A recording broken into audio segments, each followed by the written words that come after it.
നാട്ടിലേക്ക് ഒരു യാത്ര പ്ലാൻ ചെയ്യുന്ന ഏതൊരു ഗൾഫ് മലയാളി പ്രവാസിയും ആദ്യം തിരയുന്നത് എന്തായിരിക്കും? ഇക്കാര്യത്തിൽ സംശയമില്ല, വിമാന ടിക്കറ്റ് നിരക്കുകൾ തന്നെയാണ്. അവധിക്കാലം അടുക്കുമ്പോഴും വിശേഷ ദിവസങ്ങൾ വരുമ്പോഴും ഫ്ലൈറ്റ് ടിക്കറ്റ് നിരക്കുകൾ കുത്തനെ ഉയരുന്നതും ടിക്കറ്റുകൾ കിട്ടാനില്ലാത്ത അവസ്ഥയും നമ്മൾ നിരന്തരം അനുഭവിക്കുന്ന ഒന്നാണ്. എന്നാൽ ഇപ്പോൾ ഗൾഫ് മേഖലയിലാകെ യാത്രാരംഗത്ത് വലിയൊരു കുതിച്ചുചാട്ടവും മാറ്റവുമാണ് സംഭവിച്ചുകൊണ്ടിരിക്കുന്നത്. ഗൾഫ് സഹകരണ കൗൺസിൽ രാജ്യങ്ങളിലെ യാത്രാ ബുക്കിങ്ങുകളും വിമാന യാത്രക്കാരുടെ എണ്ണവും മുൻപുണ്ടായിരുന്ന എല്ലാ പ്രതിസന്ധികളെയും മറികടന്ന് റെക്കോർഡ് തലത്തിലേക്ക് തിരികെ എത്തുന്നതായി പ്രമുഖ അന്താരാഷ്ട്ര ട്രാവൽ ഏജൻസികളും വ്യോമയാന മേഖലയിലെ വിദഗ്ധരും റിപ്പോർട്ട് ചെയ്തിട്ടുണ്ട്. UAE, Saudi Arabia, Qatar, Oman, Kuwait, Bahrain തുടങ്ങിയ എല്ലാ ഗൾഫ് രാജ്യങ്ങളിലും യാത്രാ ബുക്കിങ്ങുകളിൽ വൻ വർധനവാണ് ഇപ്പോൾ രേഖപ്പെടുത്തുന്നത്.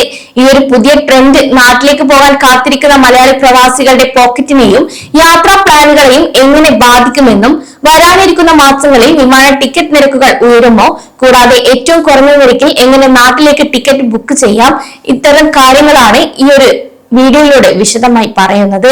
ആദ്യമായി ഈ ഒരു വാർത്തയിലെ പ്രധാന വിവരങ്ങൾ എന്തൊക്കെയാണെന്ന് നോക്കാം.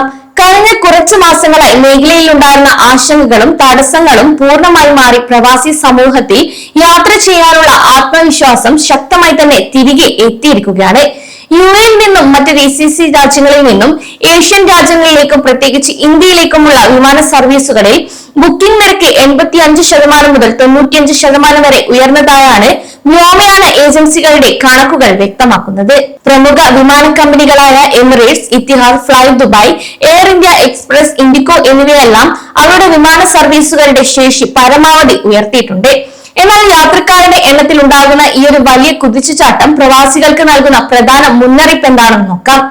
വിമാന സർവീസുകളിൽ സീറ്റുകൾ വേഗത്തിൽ നിറയുന്നതോടെ വരാനിരിക്കുന്ന പ്രവൃത്തി ദിനങ്ങളല്ലാത്ത വാരാന്ത്യങ്ങളിലോ സീസണൽ സമയങ്ങളിലോ ഫ്ലൈറ്റ് ടിക്കറ്റ് നിരക്കുകൾ കുത്തനെ ഉയരാൻ ഇവിടെ സാധ്യതയുണ്ട്.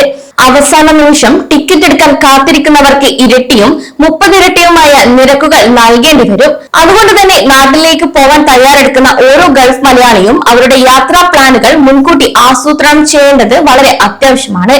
പ്രവാസികൾക്ക് കുറഞ്ഞ നിരക്കിൽ വിമാന ടിക്കറ്റുകൾ സ്വന്തമാക്കാനും അതുപോലെ സാമ്പത്തിക നഷ്ടം ഒഴിവാക്കാനും സഹായിക്കുന്ന 4 പ്രധാനപ്പെട്ട സ്മാർട്ട് ട്രാവൽ ടിപ്സുകളാണ് ഇനി പറയുന്നത്.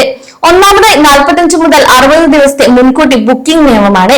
നിങ്ങൾ യാത്ര ചെയ്യാൻ ഉദ്ദേശിക്കുന്ന തീയതിക്ക് കുറഞ്ഞ 2 മാസം മുൻപെങ്കിലും ടിക്കറ്റുകൾ ബുക്ക് ചെയ്യുക. കൂടാതെ അവസാനത്തെ 2 ആഴ്ചക്കുള്ളിൽ ബുക്ക് ചെയ്യുമ്പോൾ ഡൈനാമിക് പ്രോസസിംഗ് സിസ്റ്റം കാരണം വിമാന കമ്പനികൾ ടിക്കറ്റ് നിരക്കുകൾ ക്രമാതീതമായി ചിലപ്പോൾ ഉയർത്താറുണ്ട്.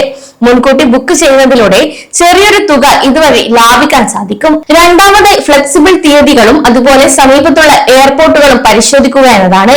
ആഴ്ചയിലെ വെള്ളിയാഴ്ച, ഞായറാഴ്ച ദിവസങ്ങളിൽ യാത്ര ചെയ്യുന്നതിന് പകരം ചൊവ്വ, ബുധൻ ദിവസങ്ങളിൽ യാത്ര ചെയ്താൽ ടിക്കറ്റ് നിരക്കുകളിൽ വലിയൊരു വ്യത്യാസം കാണാം. കൂടാതെ ദുബായിൽ മാത്രം ടിക്കറ്റ് തിരയുന്നതിന് പകരം ഷാർജ, അബുദാബി അല്ലെങ്കിൽ റാസൽ കൈമ എയർപോർട്ടുകളിൽ നിന്നുള്ള ഫ്ലൈറ്റുകൾ കൂടി പരിശോധിക്കണം. കൂടാതെ നാട്ടിലെ എയർപോർട്ടുകളുടെ കാര്യത്തിലും കൊച്ചി, കോഴിക്കോട്, കണ്ണൂർ, തിരുവനന്തപുരം എന്നീ എയർപോർട്ടുകളിലെ നിരക്കുകൾ താരതമ്യം ചെയ്ത് ടിക്കറ്റ് ഉറപ്പാക്കാവുന്നതാണ്. മൂന്നാമതായി ബാങ്ക് ഓഫറുകളും എയർ മൈലുകളും ഉപയോഗപ്പെടുത്തുക എന്നതാണ്. പ്രവാസികൾ ഉപയോഗിക്കുന്ന ക്രെഡിറ്റ് കാർഡുകളിലും ബാങ്ക് അക്കൗണ്ടുകളിലും ലഭ്യമാകുന്ന റിവാർഡ് പോയിന്റുകൾ, ഫ്ലൈറ്റ് ഡിസ്കൗണ്ടുകൾ, ക്യാഷ് ബാക്ക് ഓഫറുകൾ എന്നിവ കൃത്യമായി പരിശോധിക്കണം. പല പ്രവാസികളും അവരുടെ ബാങ്ക് കാർഡുകളിൽ കെട്ടിക്കിടക്കുന്ന പോയിന്റുകൾ ഉപയോഗിക്കാതെ കളയാറുണ്ട്. ഇവ ഉപയോഗിച്ചാൽ ടിക്കറ്റ് നിരക്കിൽ വലിയൊരു ആശ്വാസം തന്നെയായി മാറും. നാലാമതായി carry on baggage, check in baggage നിയമങ്ങൾ കൃത്യമായി മനസ്സിലാക്കുക എന്നതാണ്. ബജറ്റ് വിമാനങ്ങളിൽ യാത്ര ചെയ്യുമ്പോൾ കുറഞ്ഞ നിരക്കിൽ ടിക്കറ്റ് ലഭിക്കുമെങ്കിലും അധിക ലഗേജ് കൊണ്ടുപോകുമ്പോൾ എയർപോർട്ടിൽ വെച്ച് വലിയൊരു തുക ഫൈനായി നൽകേണ്ടി വരാറുണ്ട്. അതുകൊണ്ട് ടിക്കറ്റ് ബുക്ക് ചെയ്യുമ്പോൾ തന്നെ ആവശ്യത്തിന് ലഗേജ് മുൻകൂട്ടി ചേർത്ത് വെക്കാൻ പ്രത്യേകം ശ്രദ്ധിക്കണം.